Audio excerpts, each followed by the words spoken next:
سرگرم جذبات سے بھر دیا۔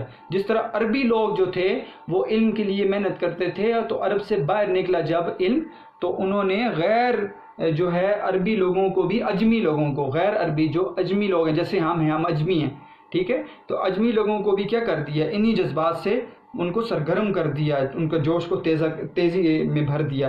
جو عرب کے ذاتی خاصے تھے، یہ عرب کا ذاتی خاصہ تھا کہ اس دور میں وہ لوگ جو ہیں وہ جب جس ملک میں جاتے تھے وہاں کے لوگوں کو بھی تعلیم کی دعوت دیتے تھے، وہ بھی تعلیم سیکھنے لگ جاتے تھے، یہ ان کی خاص بات ہے۔ یہی بات ہے کہ نحو، لغت، حدیث بتا دیے میں نے آپ کو، اصول فقہ، ٹھیک ہے، فلسفہ بتا دیے کہ امام و پیشوا قریباً کل اجمی غیر عربی تھے۔ بڑی خاص بات کی ہے، اجمی کہتے ہیں غیر عربی، کہتے ہیں کہ اب دیکھیں ایک تو عربی علماء بھی تھے، لیکن جب دیکھا جاتا ہے تو نحو معنی کے بڑے بڑے علماء آپ کو جو ملتے ہیں، سائنسدان ملتے ہیں اور بڑے بڑے علماء، وہ غیر اجمی بھی آپ کو نظر آتے ہیں، یہ نہیں کہ عرب میں خالی علماء تھے، سائنسدان تھے، ٹھیک ہے۔ غیر اجمی لوگوں کو جب انہوں نے تعلیم کی دعوت دی، وہ مسلمان ہوئے، تو غیر اجمی لوگوں میں بھی آپ کو امام اور پیشوا، ٹھیک ہے، بڑے بڑے اساتذہ نظر آتے ہیں، امام، اساتذہ۔ پہلی وجہ کیا تھی؟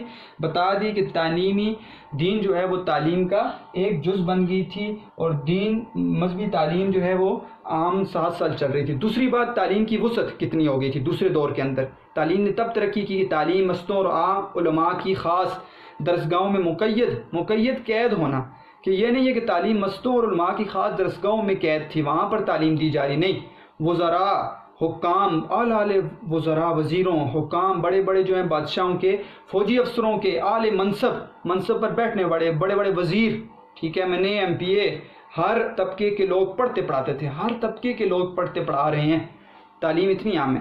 وزارت کے کثیر الاشغال وقت میں بھی ابو علی سینا کی خدمت میں مستعد طلبہ کا ایک گروہ حاضر رہتا تھا۔ کہتے ہیں کہ اب ابو علی سینا کو وزارت بھی دی گئی تھی، اور کثیر الاشغال کہتے ہیں بہت زیادہ مصروف ہونا، بہت زیادہ مصروف، تو کہتے ہیں کہ بہت زیادہ مصروف تھے ابو علی سینا۔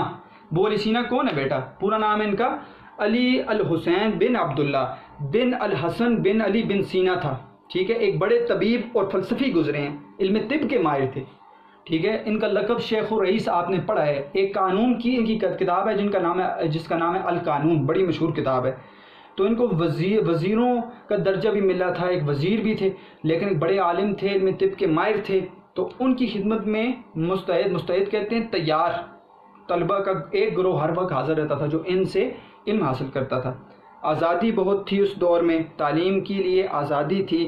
عام تعلیم جو ہے وہ یہ نہیں ہے کہ قید تھی کہ آپ اتنے سال حاصل کریں، اتنے سال حاصل کریں، تعلیم میں نہایت آزادی تھی، کسی مقررہ نصاب کی پابندی نہیں تھی، خاص کریکولم نہیں تھا، نصاب نہیں تھا کہ آپ نے 6 سبجیکٹ پڑھنے ہیں، آپ نے 8 سبجیکٹ پڑھنے ہیں، جو شخص جس خاص فن کو چاہتا تھا حاصل کر سکتا، آپ کی مرضی، آپ جو پڑھیں۔ اعلی کمال علماء کے زمرے گروہ میں سینکڑوں گزرے ہیں جو ایک فن میں امام تھے، دوسرے فنون میں معمولی طالب علم کا بھی درجہ نہیں رکھتے تھے۔ ایک علم میں، ایک فن میں، علم میں ماہر آدمی، مثال کے طور پر ایک سائنسدان ہے وہ ریاضی میں ماہر ہے، ایک ہے وہ طب میں ماہر ہے، وہ دوسرے علم کو جانتا ہی نہیں تھا۔ کیا مطلب کہ آپ مثال کے طور پر میڈیکل میں آپ ماہر ہیں تو ایک علم کو جانتے ہیں، دوسرے علم کو جانتے ہی نہیں ہیں۔ تو کہتے ہیں اس دور میں یہ تھا کہ ایک شخص ایسا تھا جو ایک علم میں ماہر ہے، دوسرے علم میں عام جو ہے وہ طالب علم بھی، اس کو پتہ ہی نہیں ہے کہ میتھس کیا ہوتی ہے، بایو والے کو۔ آگے کیا کہتے ہیں، علم کی سرپرستی کرنے والے کون لوگ تھے، یہ اسباب بتا رہے ہیں علم نے کیوں ترقی کی۔ پہلی ہی بتا دی، دینی تعلیم مذہب کا ضروری جز، دوسرا تعلیم کی وسعت کہ عام لوگوں میں بھی تعلیم دی جاتی تھی، تیسری آزادی تھی، چوتھی بتا رہے ہیں کہ نمبر 4 پہ علم کی سرپرستی کرنے والے کون تھے، امراء تھے، بڑے بڑے وزیر تھے، امیر لوگ، ٹھیک ہے، بادشاہ تھے، اعلی منصب، اعلیٰ عہدیدار لوگ جو اعلیٰ منصب بیٹھے ہوئے ہیں کا گروہ، جو شائقین علم کا شوق رکھنے والوں کی سرپرستی علم کو سرپرستی کرنے والے بڑے بڑے علماء کے علاوہ بڑے بڑے وزراء ہوتے تھے، ٹھیک ہے، اور بادشاہ خود سرپرستی کرتا تھا، اس کے وزیر سرپرستی کرتے تھے، عموماً تعلیم یافتہ اور پایہ شناس تھے، ٹھیک ہے، قابل لوگ، پایہ شناس قابل تھے۔ یہ نہیں ہے کہ وزراء جو ہیں وہ خود علم کو سمجھتی نہیں ہیں، اس دور کے وزراء، بادشاہ بھی تعلیم یافتہ تھے۔ تعلیم کی اشاعت کا یہ بہت بڑا سبب تھا۔ کیوں؟ دیکھیں، جب خود بادشاہ پڑھا لکھا ہوگا، جب خود وزیر پڑھے لکھے ہوں گے تو تعلیم پھیلے گی۔ سلاطین و وزراء، سلاطین سلطان کی جمع ہے، بادشاہ، وزراء وزیر کی جمع ہے. تو ایک طرف معمولی سے معمولی رئیس، عام سادہ امیر، رئیس کہتے ہیں امیر کو، کی خدمت میں بھی سینکڑوں ادیب و فاضل موجود ہوتے تھے. ان سے بھی پڑھنے لوگ آتے تھے، وہ اتنے ماہر ہوتے تھے. یعنی وزیروں سے لوگ پڑھ رہے ہیں، بادشاہوں سے پڑھ رہے ہیں، عام امیروں سے پڑھ رہے ہیں. اور چونکہ ان کی تنخواہیں کسی خدمت کے صلے میں نہیں بلکہ صرف ان کا ذاتی کمال اور قبول عام مہنگے داموں میں خریدا جاتا تھا. دیکھیں ان کو تنخواہ دی جاتی تھی اساتذہ کو اس دور میں بھی. تو یہ نہیں ہے کہ وہ علم کی تنخواہ دے رہے ہیں، وقت کی تنخواہ دے رہے ہیں، ٹائم لگاتے ہیں. آج کل اگر آپ کہتے ہیں کہ مثال کے طور پر ایک استاد پیسے لیتا ہے تو وہ پیسے کیوں لیتا ہے؟ جی علم بیچ رہے. نہیں بیٹا، ٹھیک ہے، علم نہیں بیچ رہا، وہ ایک وقت آپ کو دے رہا ہے. اگر یہ وقت وہ اگر کسی تجارت کو دے تو پیسے نہیں کمائے گا. تو اس نے تجارت کو چھوڑا، وہ علم کے لیے اپنے آپ کو وقف کر لیا، تو وہ وقت کے پیسے لے رہا ہے، نہ کہ علم کے پیسے. آپ علم کے ایک لفظ کا پیسہ، میں کہتا ہوں کروڑوں اربوں روپے لا کر دے دو. آپ نے جو اپنے استاد سے ایک چیز سیکھی ہے، ٹھیک ہے، آپ اس کا معاوضہ دے نہیں سکتے. ٹھیک ہے، آپ اس کا معاوضہ نہیں دے سکتے بیٹا. آپ جو پیسے دے رہے ہیں، ٹھیک ہے، آپ کہیں پر کسی کو کچھ ہدیہ دیتے ہیں، پیسے دیتے ہیں، تو وہ ہوتا ہے کسی بھی استاد کو اس کے وقت کے پیسے دینا. اگر وہ وقت وہ کہیں اور لگائے، کیا اس کے گھر نہیں ہے، کیا اس کا گھر کا نظام نہیں ہے، اس نے کچھ نہیں کرنا، تو وہ گھر کا نظام چلائے گا، وہ اس طور پر وہ آپ کو وقت دے رہا ہے، تو وہ اس کے پیسے. علم کی قیمت کبھی نہیں لگ سکتی، کبھی نہیں. ہم اگر مثال کے طور پر میں نے اپنے اساتذہ سے پڑھا ہے نا، تو میں نے اپنے اساتذہ سے جو پڑھا ہے، میں کہتا ہوں ایک حرف کے پیسے میں نہیں دے سکتا. میں نے اس کے بعد کتنے پیسے کما لیے ہیں، کیا میں ان کے گھروں میں جا کر دیتا ہوں ان کو پیسے؟ تو آپ خود سوچیں کہ آپ اپنے اساتذہ سے پڑھ کے کدھر کدھر پہنچ جاتے ہیں، کتنے اربوں روپے لوگ کماتے ہیں، تو کیا ان کو گھر میں جا کر پیسے دیتے ہیں؟ تو جب تک علم نہیں ہوگا تو کچھ بھی نہیں ہے. تو کیا تھا، ان کو تنخواہیں ان کی خدمت کے صلے میں نہیں بلکہ صرف ان کا ذاتی کمال دیکھا جاتا تھا، قبول عام مہنگے داموں میں خریدا جاتا تھا، پیسے ان کو دیے جاتے تھے اور عزت دی جاتی تھی ان کو. تمام ملک میں لیاقت شہرت کو کہتے ہیں، اور شہرت پیدا کرنے کا عام جوش پھیل گیا تھا. ٹھیک ہے، وہ مقبول ہو گئے تھے. کیوں؟ وہ علم کو وقت دیتے تھے اور اللہ تعالیٰ نے علم کی وجہ سے ان کو کیا کر دیے تھے؟ مقبول کر دیے تھے. تصنیفات میں زور طبع کے ساتھ تحقیق اور احتیاط کا لحاظ اس لیے زیادہ تر کرنا پڑتا تھا، جن قدر دانوں کے سامنے پیش کرنا ہے وہ خود صاحب النظر اور نقطہ چین ہے. تصنیفات لکھائی کو کہتے ہیں، کتابوں کو. زور طبع یعنی بڑی ہی کوشش کے ساتھ، زور طبع بڑی ہی کوشش، طبیعت کے زور کے ساتھ یعنی کوشش کے ساتھ. تحقیق اور احتیاط، بڑے ہی مسئلے کو تحقیق کرنا، ٹھیک ہے، اور اس کو جا کر دیکھنا. احتیاط کا لحاظ اس لیے کیا جاتا تھا کہ جن قدردانوں، جن بڑے بڑے عمراء کے پاس، جن بڑے بڑے بادشاہوں کے پاس وہ لے کر جاتے تھے، صاحب النظر ہوتے تھے. صاحب النظر کہتے ہیں اچھا برا جاننے والا، اچھا برا جاننے والا صاحب النظر ہوتے تھے. نقطہ چین، ٹھیک ہے، چھوٹی چھوٹی باتوں کو تلاش کرنے والا، نقطہ چین. اب کیا مسئلہ، کیا مطلب ہوا اس جملے کا؟ کہ بڑے بڑے علماء کتابیں لکھتے تھے نا، تو وہ جب بادشاہ اور عمراء اور وزراء کے پاس جاتے تھے اپنی کتاب لے کر، یہ نہیں ہے کہ وہ اب وہ لکھا پڑھا نہیں ہے، وہ ان سے بھی زیادہ لکھا پڑھا ہوا ہوتا تھا. تو وہ صاحب النظر ہوتے تھے، وہ نقطہ چین ہوتے تھے، ان کو پتہ چل جاتا تھا یہ مسئلہ ٹھیک ہے، یہ غلط ہے. یہ بتا رہے ہیں اس دور کے بادشاہوں کا، وزیروں کا. جیسے آج کل پرائم منسٹر، صدر، ایم این اے، ایم پی اے کا حساب ہے، وہ آپ سے چھپا ہوا نہیں ہے. تو اس دور میں یہ لوگ بھی اتنے علم میں ماہر ہوتے تھے، اس لیے علم نے ترقی کی ہے. یہ 4 اسباب بتا دیے بیٹا، 4 اسباب.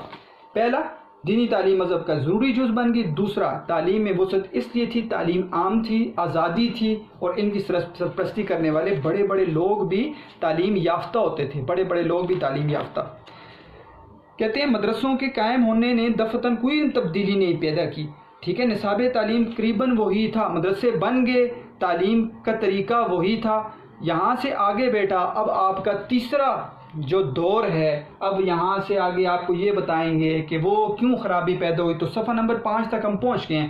تو ہم نے سوال نمبر ب کو ہم نے دیکھ لیا. اس کے اندر ایک بڑا صفحہ تھا، صفحہ نمبر 2 سے صفحہ نمبر 5 تک. سوال نمبر ب، تعلیم کا طریقہ کیا تھا؟ اسلامی حکومت کی وسعت تھی، سرکاری سرپرستی نہیں تھی، عوامی کوششوں کی وجہ سے تعلیم پھیل رہی تھی، املاء کا طریقہ تھا، دور دراز سفر کر کے لوگ تعلیم حاصل کرتے تھے، مناظرہ لازمی ہوتا تھا، مذہبی تعلیم ساتھ ساتھ جز بن گئی تھی، اس کے علاوہ بھی آپ لکھ سکتے ہیں تعلیم کی قید نہیں تھی اور علم کی سرپرستی نہیں تھی۔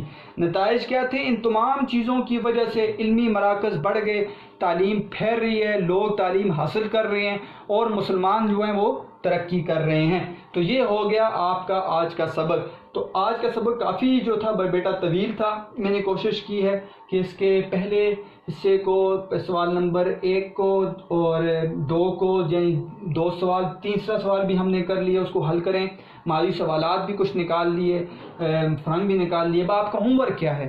ہوم ورک بڑا اہم ہے بیٹا، پہلے آپ نے سبق کو سننا ہے، مشکل الفاظ کے معنی، چیزوں کی تشریح آپ نے کتاب کے اوپر، ایسے کتاب آپ نے بھرنی ہے بیٹا جیسے میں نے بھری ہوئی ہے، ٹھیک ہے؟ 5-6 سال پہلے کی کتاب ہے میری یہ دیکھیں، کسی اسٹوڈنٹ کی نہیں ہے، میری اپنی بھری ہوئی ہے۔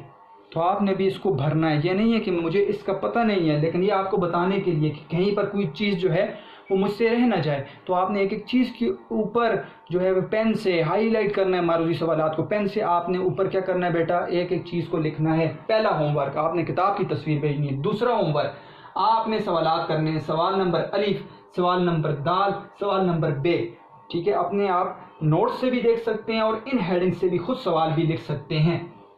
تیسرا آپ نے معروضی سوالات آپ نے خود ہائی لائٹ بھی کرنے ہیں اور کوشش کریں کہ ہر پیج سے آپ 3 تھی تو 4 پیجز ہیں، تو 3 4 زار کتنا ہو جاتا ہے بیٹا 12، تو 12 MCQs کم از کم آپ اپنی کاپی پر بنائیں ود آپشنز الف بے جیم دال۔ ایک ہوم ورک یہ بھی ہو گیا، اور آپ نے کیا کرنا ہے بیٹا، فرہنگ آپ نے اپنی جو ہے وہ کتابوں پر کرنا ہے۔ تو ایک ہوم ورک فرہنگ، یہ ہوم ورک نمبر 1۔ دوسرا ہوم ورک مشقی سوالات، یہ ہوم ورک 2 ہو گیا، اور تیسرا معروضی سوالات، یہ آپ کا ہوم ورک ہو گیا۔